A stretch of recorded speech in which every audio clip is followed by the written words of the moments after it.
Everything in real estate must be in writing. Everything. It can't be verbal. Someone posted, they have a broker in Texas. The broker said to him, hey, I'm going to rebate you $10,000 out of my commission. But they didn't get it in writing. He completely ghosts them.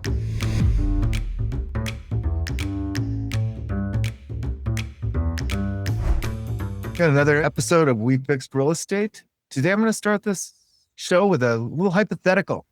Got a friend who's in a bit of a financial situation. I thought I'd put Fred on the hot spot for some impromptu mortgage advice. Or go for it. So here's the details. This individual, they're in their mid 80s. They're about 85 or so. Young kids. Yeah. Young kids, married, and still have about 4 dependents at home. Not dogs? 4 legal dependents at home that they're supporting. So they have their mortgage. Their house is valued around $3.4 million. They've got a $685,000 mortgage on it at 3.3%. Here's the rub, though. Their savings are at $300,000. So they've run out of their savings. The runway is about expected to be exhausted in 1 year, given their current spending rate. So the idea is they need to take cash out of the house or reverse mortgage or any other creative financing. If they talked to Mr. Cooper, they talked to Cal Coast or somebody. And the problem is if they were to take $250,000 out of the house, that's going to put them almost into jumbo land. And it's going to increase their mortgage rates because refi would be 6.5%, or they could take out a HELOC for $250 at 7.5%. They're 85 years old. They have a ton of equity. Take a reverse mortgage. Don't even think about anything else. It pays off the first mortgage. Here's what you do. You do kind of a combo plan. Take off the first mortgage, obviously, because they have to pay it off plus the closing costs. Let's just pretend that's $700,000. Then take a monthly payment. So between Social Security, any other income they have coming in from the interest from the $300,000, plus they get a monthly payment on the reverse. I don't know what the number would be or how much. The jumbo doesn't matter. Depending on the county, you can go up to the high balance conforming. There are also a couple of reverse companies that do jumbos. So that might be an idea. Yeah, the rate's going to be shitty. They're going to lose their 3% rate, but the equity in the property is not going to matter that much. Even if they live another 10 years, still got a ton of equity. And it sounds like it's in California, in a nice area. It's a good house, so it's just going to increase in value. That would be the first thing I would think of, and I'd investigate it. As a matter of fact, I know somebody who does these reverses that I trust, who's actually a CPA. We could do them, but that's not our thing, so we don't bother doing things we don't really know what we're doing about. So that would be the first thing. Now, what they shouldn't do is one of these guys who comes in and gives them equity. It gives them an amount of money and says, hey, you don't have to make a payment. Here's the money. We're now your partner. But you have to pay them back after a certain period of time. What you have to pay them back is an agreed upon number, which is ridiculous. So they're making 60% on their money. It's some insane number. I forget. They came up with some marketing name for them. And it's just really slimy. And they do all these TikToks, with UI people doing it, the fake people doing them and saying how great it is. Oh, my cousin took this loan and he said it was better than a HELOC or a HELOC. So the number one thing I would tell them is the reverse. The number two thing that they don't want to hear is to move. They'll move. They can find a house, a nice 4-bedroom house for $1 million somewhere that they like and pocket, $1.5 million or whatever. Live off of that. That might be a way to do it. So that's kind of right off the top of my head, the ideas of what they should look into. Yeah, to me, pulling out a HELOC for $250 just seems like a stopgap. Stupid. It's going to get another year, but that's just a loan officer looking for a commission and not pushing to do the right thing for these people. If they were 68 No way would I tell them to do a reverse because it's going to add up and it'd be ugly. But, this just with so much equity, that's the thing that just makes sense. The other thing I would do is find a certified financial planner, and one of the ones that does it on a fixed price. There's actually an organization that promotes all of them that they all are members of. Yeah, these people do have a CFP working for them. Yeah, they should be able to help them, or maybe if not, they need to find somebody else. The CFP was suggesting the HELOC. Yeah, time to find a new person. Yeah, okay. Or they don't understand, what the reverse is and why it would be good for them at this point. So, is there a cap on reverses? Like, how much they can get per month? Like, would he even fill their?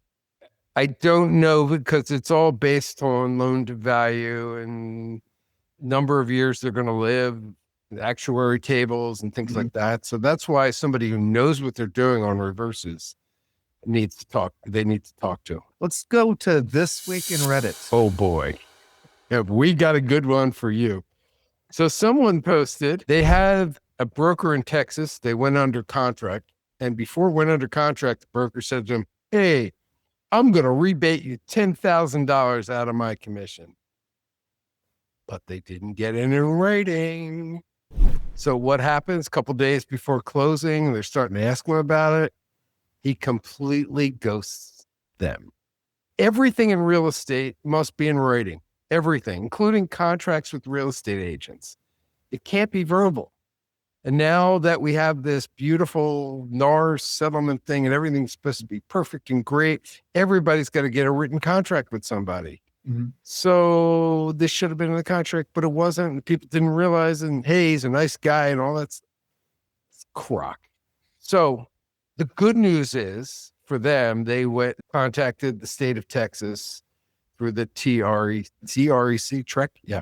And they filed a complaint against him, and he's going to get it. And he's going to get screwed on this agent. But the reminder is, get it in writing. Get anything and everything in writing. Do not listen. That's why we don't do phone calls with most people, especially with other agents when we're in the middle of negotiating or something even after we're under contract. Thanks for the call, but please put it in writing. It can be a text or an email. Or Slack Connect, which absolutely zero real estate agents we've dealt with over the years have any clue about, and we've never been able to do that, but that would be the best way. But get it in writing is really the key. I mean, it's just pathetic. Just another lie from a realtor. It's sad. That is sad. So it's just a handshake agreement with no. I don't know if it's a phone call or they talked in person, but no. They put it in Reddit. Reddit is just a perfect place to have rage bait, right? I mean, it's like you're commenting things, and problem with all these commentary is that there's no one to defend themselves, right? So we don't know exactly what the agreement meant, whether it was, hey, I will reduce the commission if X happens, which is actually not a legal way to write contracts. There's actually a partial lawsuit regarding, or there's a section of the contract that say, you can't have a buyer broker agreement that has a range. It either has to be X or Y, right? And it's pretty standard. I think that there's a flaw in that law. I think that there should be specific use cases for when you're charging X or Y, but we're not there where we're built in that way. I mean, the logistics of it, I think people are just lazy and they don't know how to document things well. But in any case, the problem with this is, I don't know if there was an agreement that changed, right? It's like, we've helped people, right? And I mean, they tell us like, hey, we'll pay you more, right? Like, hey, thank you for your services. Or we've been asked, oh, can you charge less? Right? And we don't know who the conversation really went. Secondarily, I think that the problem with all these agreements is that even if they're in writing, getting the money is just complicated. I think we're probably one of the few brokerages or companies that, we have done hundreds and millions of transactions. And when we say that we're going to refund the money, we do it, right? But theoretically, like, there's nothing that can like force us to give the rebate afterwards. It's just that we have enough. We have a contract with our buyer. Okay, sure, but sure, we have that contract, but what is that contract worth? If we close, you have the money, you can just not give it the money, and I don't think. Yeah, but how stupid would that be? They would go on Google and Zillow and give us ratings of 0 and say we ripped them off for $10,000 or whatever. I mean, it would just be stupid. No, it's stupid, but it's doable. And most people don't even know that they can review and do that kind of stuff. Some people don't. So I'm just going about the reality and the practicality of it. There could be a universe in which that happens, right? I'm just saying that we don't do that. We have the reviews that show that. But bottom line is that getting that money, you still have to go through the legal process. I mean, me going through the small claims process and getting the money is just a huge pain, because the court system doesn't really help you afterwards, right? It's like, oh, okay, well, you won the case. We'll figure out how to get your money afterwards. I know I'm going on tangents here, but 55% of small claims don't get paid out, right? So it's it just sucks. I think it's just really about the trust. Can you trust the person you're working with? Do they have a reputation of it? Yes, you want to have big things in writing, right? But phone call helps you digest things differently. You're able to kind of not lose track of translations of items, right? There are reasons for certain things, but terms and conditions and reasons why, we just try to get it all in writing. It's 2025, kids. There's automated AI lawyers out there. They'll just say, get it in writing, and also find someone you can trust. I mean, look at the reviews. Don't go into it lightly just because you think they're a cool dude. And don't, if they just have reviews on their website and they're not from Google or Zillow or Trustpilot or some source where it verifies the person and allows, responses, then don't take them at all, because he just put it up on his site. Big deal. Another interesting place that I remember, I only have a couple on there, but I don't even think about it, is LinkedIn. So yeah, that's the Reddit of the week. And the AI loves Reddit. Reddit. Yeah. Let's talk about ADUs. AB 1033. If you listen to this podcast religiously, we've been talking about this for a couple of years, where the state passed a law that says you can take your lot and put an ADU in the back, condo it, sell the ADU off. Great stuff. Look, there's more to it than that, obviously, but that's the gist of it. So at this point, and part of the law said every city has to approve this law. So which cities have done it so far? We have San Diego. We have San Jose. Yep. Santa Monica. And the fourth one was Oakland. Thank you. So that's where you can do an ADU right now and split it off. I'm talking with an attorney to do documents, blank, kind of off the shelf, same vanilla documents, fill in the blanks and make it easy for people to change this to a 2-unit condominium. So that's great. But what's on tap for 2026, it looks like, is Los Angeles, Sacramento, and wait for it, kids, San Francisco. So that'll be great. A lot of San Francisco, though. It's going to be tough to put an ADU. Yeah, exactly. It's going to be like 3 houses that can do it. But you know what? With ADUs there, I mean, you may be able to build another story, or those houses, mostly in the Western Addition, that area, where the first floor is a garage, but people have sort of converted it into a unit. You know what I'm talking about? Older buildings. Yeah. So there are some other provisions in the law to make it, applicable to those places. Bigger places like in Forest Hill area, there's a lot of, there's some land there.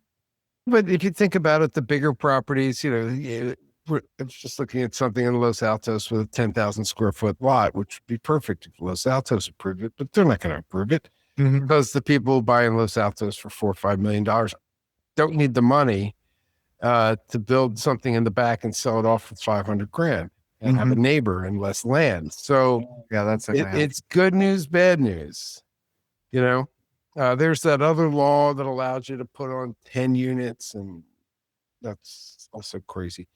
But we'll keep giving you information on how to do it, how to get the condo done.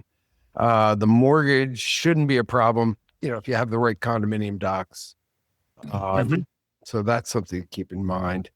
And, you know, up to $1,209,750, you can get in with 3% down as a standard loan program. Yeah. That's conventional. Forget VA. It just takes forever to get a VA approval. FHA, you have to get the whole thing approved too. So that's a pain. So they're mostly going to be conventional loans. So here's the impact, I think.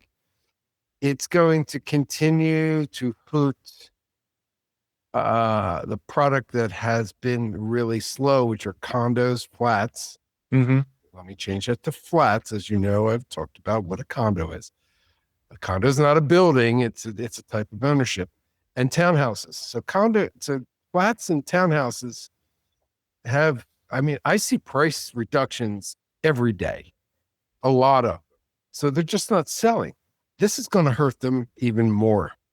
Putting a single family for, you know, one or two people that they couldn't afford. They'd have to be in a condo building with other people. They want to have a little garden. They want to let their dog run around a little bit.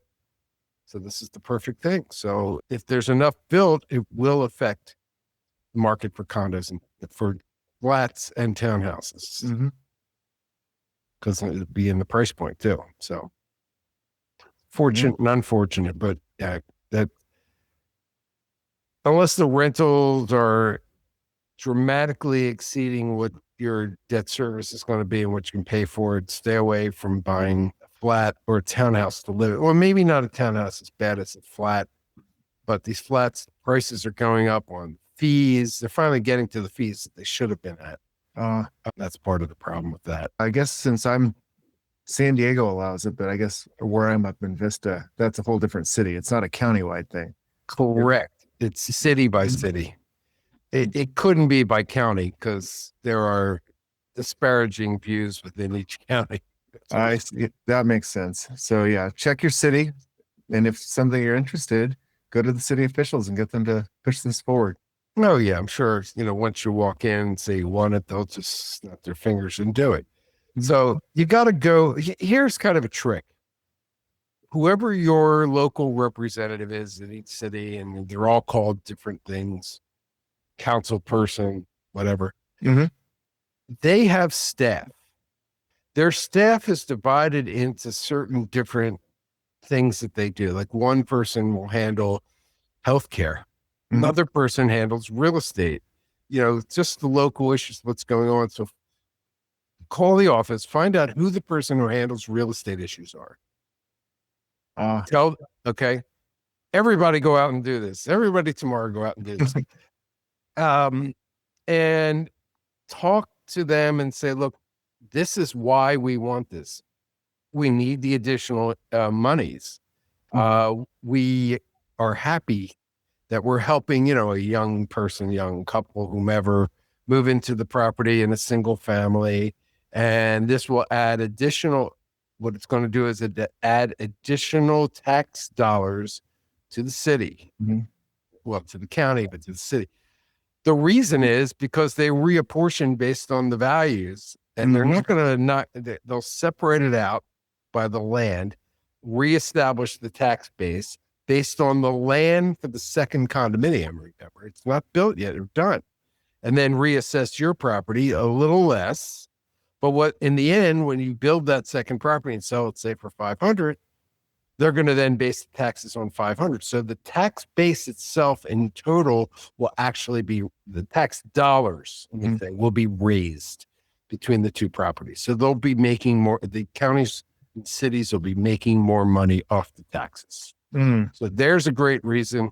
It's raising taxes without hurting anybody. It's raising taxes with helping people.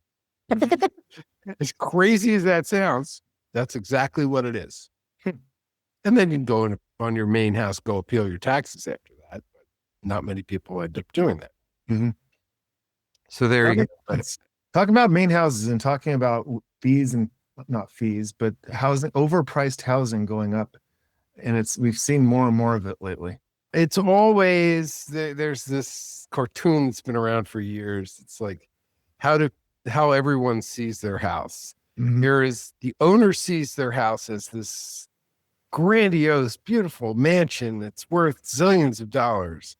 And then they have the tax base, the same thing, because they're taxing. And the appraiser sees it this way and minimizes. The lender sees it lower, and but the buyer sees it even lower. You get it. Everybody's got their opinion of value, no matter what it is. Mhm. But the problem that faced a lot of people, even because we've seen this, is that the market goes up and up and up and up, even slowly. You had 5 houses on the market, and they went off. 4 of the 5 went off the market in 2 weeks. Mm. Then you don't know how many properties are going to be listed next week. You decide you want to list your property, and now 10 properties are on the market. And you say to yourself, okay, well, that went for X number of dollars per square foot, so mine is worth this at the same square footage price, which is also a wrong thing to do. So now let's list it for this, because the time is showing that the properties are going up in value. And by the way, let me just interject with appraisers. The reason an appraiser is able to appraise a property at a high value, goes 500,000-600,000 over asking, Mhm. it's because they make what's called a time adjustment.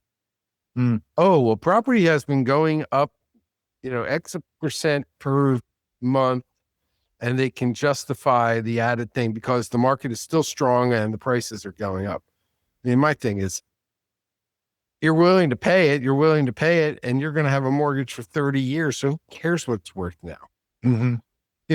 It blows my mind. They focus so much on today's value. Well, how's it going to change the monthly payment? That's a whole different story. But pricing your house correctly, you want to go and you price it a little higher, and you think, oh, well, let's try it at this price. It's not about what you want. It's about what buyers look at. And they look at something and they say, oh, they have an open on Sunday. You know what? That's priced a little high. So I'm not going to look at that. Even it's not like, oh my God, I have to own this house. It's the greatest thing since Swiss cheese. And that's what the seller thinks that everybody's going to say. But the buyer's looking at, hey, there's 6 houses, there's 10 houses now. Mhm. And, that one's, it's high. Mhm. So we'll wait for the price to come down. And then what happens is, inevitably, you have days on market. Now you're at 31 days. Now buyers think, what's wrong with this place? Even if you've lowered the price, that's going to prevent them from seeing the property. So the idea is you want to price it correctly the first minute it goes on. There's a couple of ways of doing that. Number one is that you price it a little under what you think it's going to go for, in conjunction, obviously, with the comps and your agent talking about it. Mhm. So if you had $1 million, if you think house is going to sell for really $1 million, but the seller thinks it's worth $1.05 million, I'd convince them to list it for like $998 kind of thing. Just a little bit under. So people will say, hey, it's a good price. It's a nice property. Let me go. It's got to add up. Mhm. Price and quality. Then there's the crazies, like in El Cerrito, where they list property for $998, but it's really going to end up going for 1.7. That's just a joke. And that just pisses us off because it wastes everybody's time. So, on the 1.7 house, price it at 1.499. Mhm. Gives a couple hundred off. And then you'll have those buyers, not everybody in the world. And then the agent gets to say, oh, I had 100 people at my open house. Well, big deal. It went for 60% over asking. Yeah. And you only need one. Right. Exactly. And some agents, maybe they're out of the area or they don't understand it, think, oh, it's $998. Let's offer them $1.05 million and you'll get it. It's not going to happen. Right. So at that point, you're better off just doing an auction. Like if it's that low below what it's actually going to go for, Maybe an auction. what I'd love to do, and if they made it legal, because legal in some places is do a raffle. You got $1 million house, you sell $100 tickets. Don't they do that dream home home raffle here in California all the time? Yes, Maybe- but that is because it's a nonprofit. The Ronald McDonald Dream Home. Right. If you wanted to sell your house, you have to give it to a nonprofit. It's got to be a nonprofit. Okay. Raise money for nonprofit stuff. Mhm. But since they have the way to do it, and they could add some more safeguards and only certain people approve for it, you should do it because, it'll be a great way to sell houses. So $1,000 ticket, your chance to get $1 million house. You have to Yeah. sell 100,000 tickets. I don't know, whatever the math is. 10,000. Yeah. 100,000. Can't do it. Well, it's towards the 100,000 end of the around episode. 100. Half went out the door at minute 20. There you go. Yeah, but it's an idea. Well, that's where we're at, everyone. This has been another episode of We Fixed Real Estate.